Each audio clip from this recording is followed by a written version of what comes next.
In November, I went to visit my Nana. We were at church, and the pastor asked me to speak in front of everybody that Sunday. Of course, I said, yeah, absolutely. Then he says he wants me to share some of my testimony. My stomach instantly dropped. I did not want to share. I was ashamed of where I had been. Even though my story is impactful and it reflects the goodness of God, I still hesitated. How about you? Have you ever been hesitant in sharing even though your story glorifies God?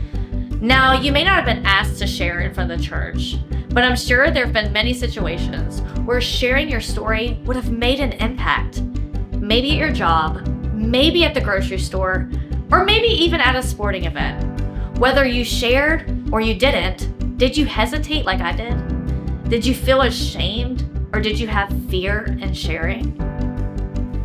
Well, in today's reading, Paul is in chains in a Roman prison for sharing the good news of Jesus Christ.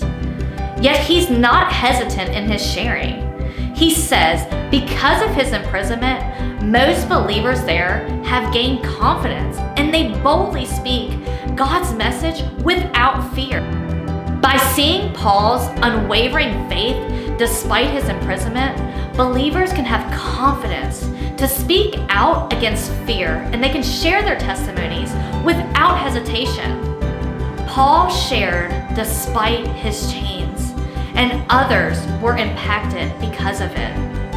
Unlike Paul, we are not in physical chains, and we do not have to be in chains from the problems of our past. We have been set free, yet we're still hesitant about sharing. We let those chains hold us back, and too often we let the fear stop us from sharing what God has done. Too often we don't share the good news of Jesus Christ. I encourage you to let those chains go. God doesn't have you in shackles.